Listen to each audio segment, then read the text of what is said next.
आज हम एक ऐसा उपाय देखेंगे कि जितने दरवाजे बंद हैं सब खुल जाए। एक वीडियो देख के लोग मुझे पूछने लगे कि आपने बताया कि हाथ में धन चक्र है। उसी वीडियो में आपने बताया कि ये आपका बुध का चक्र, गुरु का, शुक्र का जितने चक्र हैं ये सब चक्र हैं। तो विभिन्न प्रकार के ग्रहों से अनुकूल वरदान पाने के लिए मंत्र जाप करते तो हैं, कई प्रकार के पूजा पाठ, कुल देवता, इष्ट देवता को भक्ति करके रिझाने की पूरे उपाय करते हैं, कई प्रकार से मेहनत करते हैं। लेकिन आपने एक बात बताया तो हमको लगा कि इस हथेली में कई चक्र हैं और वो खुले तो इस सब चीज खुलेगी। तो ऐसा कोई और उपाय है क्या जिससे आपने पहले ही नींबू से ये धन का चक्र खुलने का उपाय तो बता दिया कि नींबू को बरास में मिक्स करके ऐसे दबाने से धन चक्र खुलता है और हथेली का धन चक्र खुलने से धन आकर्षण शक्ति बढ़ जाती है, जिस काम में जाते हैं वहीं धन आने लगता है आपने बताया। तो बाकी चक्र सब साथ खुलने का ऐसा कोई उपाय है क्या जिससे भाग्य चक्र खुल जाए, रोग निवारण चक्र खुल जाए, आयु चक्र खुल जाए, सुख चक्र खुल जाए, सौभाग्य चक्र खुल जाए, वैभव चक्र खुल जाए, ये सभी चक्र खुलने के लिए कोई उपाय है क्या? बहुत बढ़िया आप लोगों ने पूछा। मैं भूल जाता तो भी आप भूलने नहीं देते, आप तो पूछ के मुझे याद दिला देते हैं। तो ऐसा एक उपाय है, जैसे मैंने कहा कि चुंबक फल किसको कहते हैं? नींबू को, जो सभी प्रकार के दोषों को खींच करके शुभ को अपने में डालने की ताकत जैसे नींबू में है, वैसे ही पांचों भूत पृथ्वी, वायु, जल, अग्नि और आकाश, पांचों भूतों की शक्ति से शरीर को पूर्ण रूप से समन्वय करने का ताकत एक ही फल रखता है, जिसके बारे में शास्त्रों में, तंत्रों में उल्लेख है, लेकिन बाहर इसका कोई जिक्र नहीं है, ना कोई जानता है। वो फल है पंच भौतिक फल, जिसको कहा जाता है शास्त्रों में। वो फल है अनार का फल। एक अनार का फल का आप छिलटा निकाल लें अच्छे से, पहले ही खाने नहीं लगे उसके दाना, छिलटा अलग निकालें और दाना अलग निकाल लें।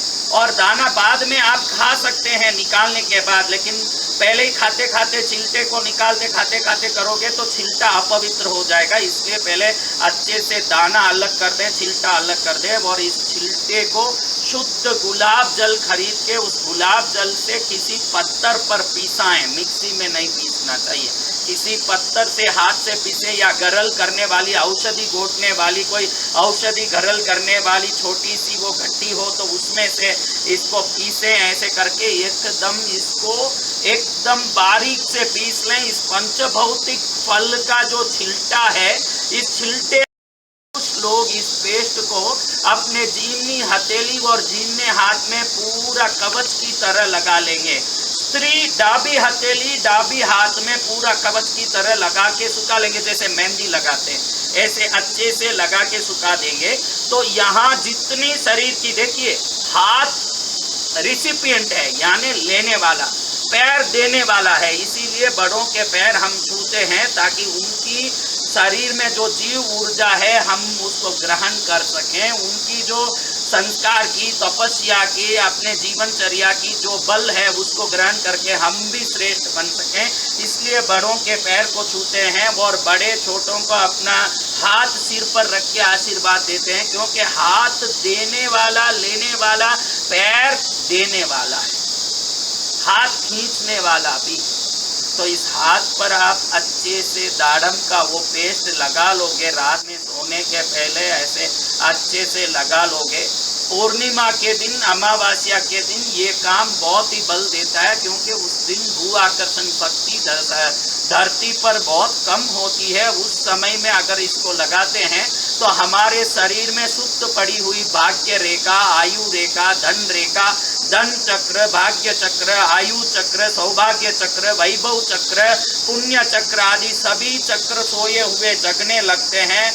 बहुत बड़ी साधना की, अनंतों वर्षों तक लंगोट पहन के हिमालय में बैठने की जरूरत नहीं है, क्योंकि हमारे पूर्वजों ने, ऋषि महर्षियों ने ऐसे ऐसे उपाय बताए हैं। विश्वास के साथ उनको नमन करके, जो सिद्ध पुरुषों ने बताया है, जो महर्षियों ने बताया है, उन सब परंपराओं को नमन करके का आपने जो विधान दिया, उपाय दिए, हमारे लिए कल्याणकारी बने, ऐसे प्रार्थना करके रात में सोने के पहले अच्छे से इसको लगा लें। सुबह उठें जब तक ऐसे ही रहने दें, पुरुषों की भाग्य रेखा, भाग्य चक्र, आयु रेखा, आयु चक्र, धन रेखा, धन चक्र, वैभव रेखा, वैभव चक्र आदि जीमने हाथ में रहता है पुरुष का, और स्त्रियों का डाबे हाथ में रहता है। पुरुष जीमने हाथ में एक ही हाथ में लगाएं तो बस है, छिलटे को पीस के लगाना है और कुछ नहीं, उसमें कुछ नहीं मिलाना है। और बहनों को डाबे हाथ में लगाना है और सो जाना है अमावस के रात में या पूर्णिमा के रात में। सोने के बाद सुबह उठ के अच्छे से इसको एक बार धो के साफ कर लें तो बस से, वो भले धो के कहीं भी डाल दें, उसका कोई लेना देना नहीं। ऐसे करने के बाद आपकी वाणी का तेज, बुद्धि का प्रभाव, आंखों में ज्योति का बल और कंठ में एक तेज और चलने फिरने में एक अलग आनंद और जीवनचर्या की शक्ति और हर चीज की प्राप्ति जब होगी, आपको मालूम पड़ेगा कि परमात्मा ने प्राकृतिक रूप से कई ऐसे चीज दे दिए जिसको करने के बाद व्यक्ति बलवान, पुण्यवान, आयुवान, निरोगी, तेजस्वी, विद्वान बनता है, समृद्धिवान, सुखवान, धनवान, वैभववान बनता है।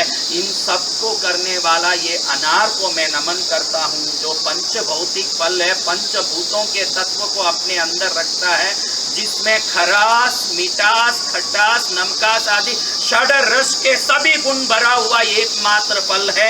ऐसे फल के छिलटे को इस हाथ में लगा करके हाथ में सुस्त पड़े हुए बंद भाग्य के, धन के, वैभव के, सुख के सभी दरवाजे खोलें और समृद्ध बन के, दान दाता, धर्मदाता, पुण्यदाता, मंगलकारी बन के भारत को शक्तिमय, समृद्धिमय बनाएं। यही प्रार्थना करते हुए आप एवं आपका प्यारा परिवार स्वस्थ, सुरक्षित, सुखी एवं समृद्ध रहें, यही प्रार्थना करते हुए स्कूल में पढ़ने वाले बच्चे भी ये कर सकते हैं, कोई भी उम्र के लोग, स्त्री पुरुष कोई भी कर सकते हैं। बच्चों को ये कराओगे तो पढ़ाई में सबसे आगे निकलेंगे, व्यापारी व्यापार में, पारिवारिक लोग पारिवारिक एकता में। इस प्रकार से इसका लाभ सबको मिले, यही प्रार्थना। जय माँ गंगे, हर हर गंगे।